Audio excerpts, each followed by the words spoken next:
नमस्कार दर्शकों, मैं पूनम शर्मा आप सभी का स्वागत करती हूं और आज हमारे शो में हमारे साथ मौजूद हैं मीता कपूर जी, जो हमें फैब्रिक पेंटिंग सिखाने वाली हैं।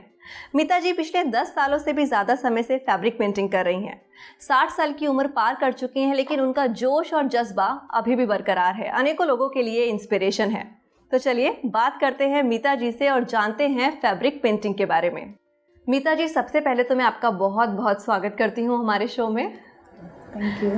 मीता जी, जैसे कि आज हम फैब्रिक पेंटिंग के बारे में बात करने जा रहे हैं, तो सबसे पहले तो हमें यही बताइए कि ये फैब्रिक पेंटिंग आखिर है क्या, किस तरह की कला है ये, किस तरह की आर्ट है, आखिर है क्या? फैब्रिक पेंटिंग जैसे कि इसके नाम से पता चलता है, फैब्रिक के ऊपर पेंटिंग करना। फैब्रिक चाहे कुछ भी हो, सिल्क हो, कॉटन हो या सिंथेटिक हो, उस पर हम अपने पसंद की डिज़ाइन बना के और उसको अपने पसंद के कलर्स को भर के अपने हिसाब से अपना ड्रेस खुद बना सकते हैं।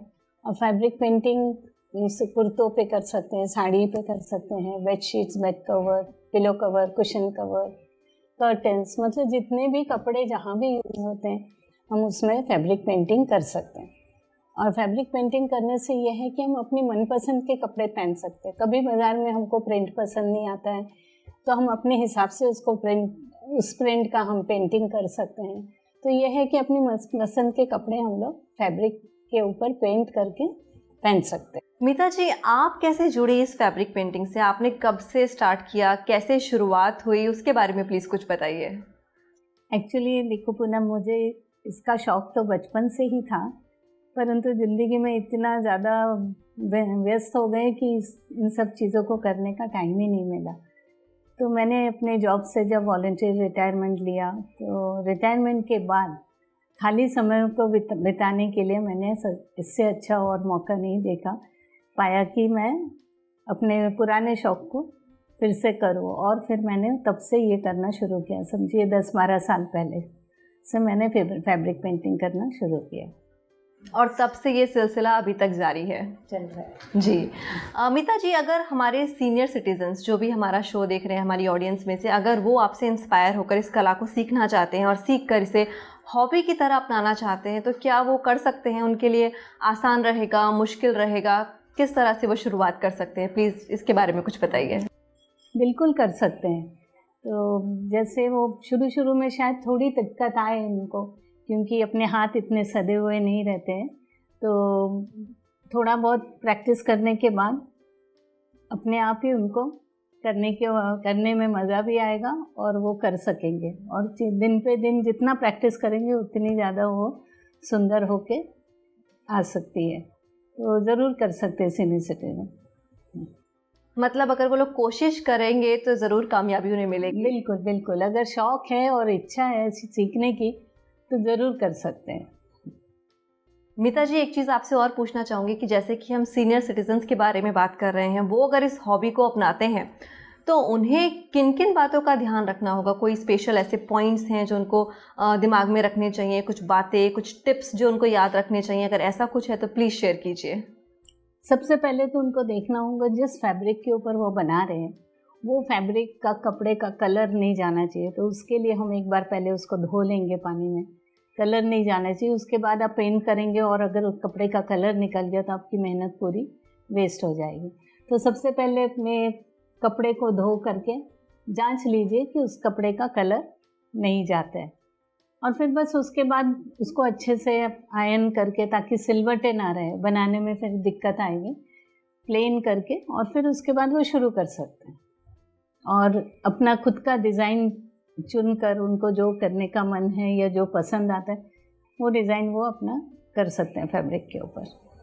मतलब अगर छोटी छोटी बातों का भी ध्यान रखें तो कोई मुश्किल, कोई दिक्कत नहीं आने वाली है। बिल्कुल नहीं आएगा, बहुत आसान होगा। तो मीता जी, अगर सीनियर सिटीज़न, हमारे वरिष्ठ नागरिक इस हॉबी को अपनाते हैं, आपसे इंस्पायर होकर, आपकी बातें सुनकर अगर वो भी सीखना चाहते हैं, तो उससे इनको फ़ायदे क्या क्या हो सकते हैं? क्या बेनिफिट्स उनको मिलेंगे शारीरिक तौर पर, मानसिक तौर पर, या फिर और भी कुछ इसके लाभ हों? पूनम जी, बहुत लाभ है इसके। सबसे पहले तो जब वो फैब्रिक चुनेंगे, कौन सा कलर लेना है, फिर उसके बाद कौन सा डिज़ाइन बनाना है वो सोचेंगे, फिर उस डिज़ाइन पे क्या क्या कलर भरना है, उस फैब्रिक के कलर के ऊपर कौन सा कलर ज़्यादा खिलेगा, इन सब चीज़ों में उनका दिमाग व्यस्त हो जाएगा।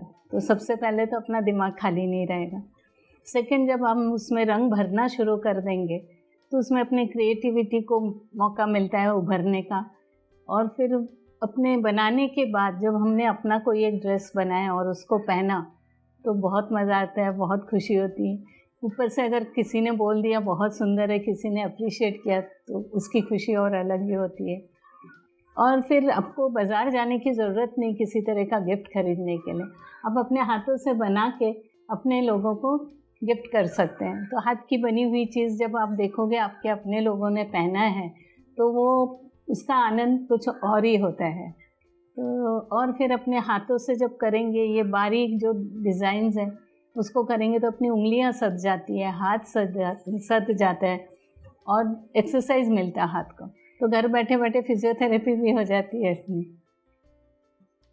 मीता जी, जैसे कि आपने बताया कि हम अपने लिए अपने ड्रेसेस खुद डिज़ाइन कर सकते हैं, गिफ्ट भी कर सकते हैं, तो मेरे दिमाग में एक सवाल है जो मैं पूछना चाहूँगी कि इसके साथ साथ क्या हम इसे प्रोफेशन की तरह भी अपना सकते हैं? अगर इसे व्यवसाय का या बिजनेस का रूप देना चाहें तो क्या वो संभव है?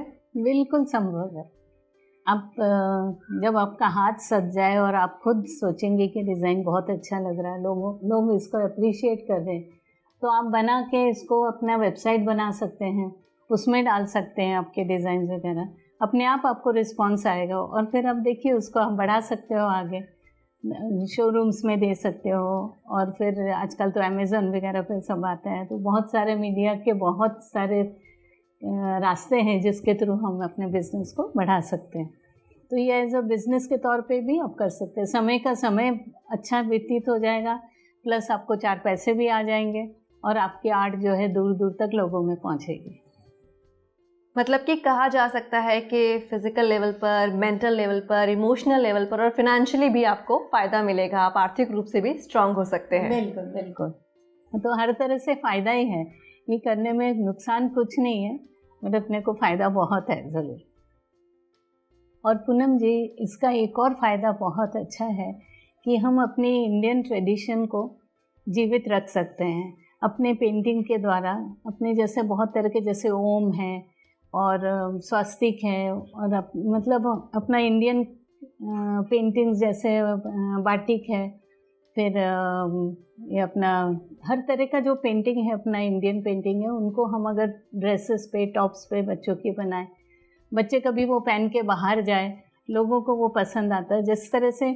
और विदेशों में भी अपना आर्ट को बहुत सारा आ जाता है। जैसे हम लोग चंदेरी दुपट्टे को पेंट करते हैं और वो एक बार ऐसे गिफ्ट करने पे मेरी नीस ने वहाँ बाहर यूएस में जाके पहना, लोगों ने इतना अप्रिशिएट किया उसको।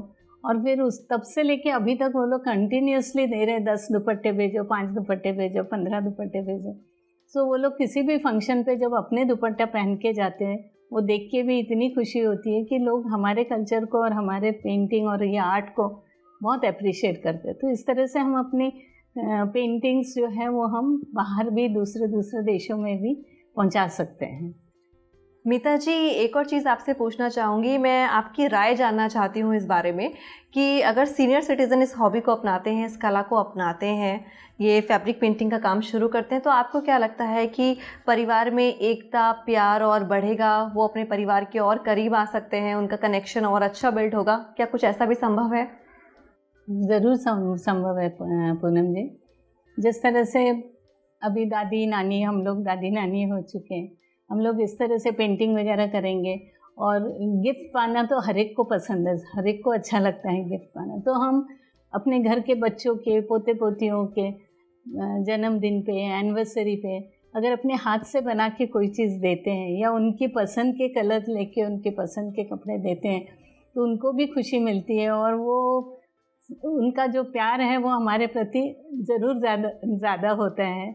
और फिर वो लोग अपने भी शौक़ से लाके हमको बोलते हैं, दादी हमको इस तरह का कपड़ा चाहिए, आप इसमें हमको पेंटिंग कर दो, मुझे इस तरह का, आज मैंने एक इस तरह का देखा था, आप मुझे वैसे बना दो। तो इस तरह से प्यार बढ़ता है और हम एक दूसरे के करीब आ सकते हैं फैमिली में।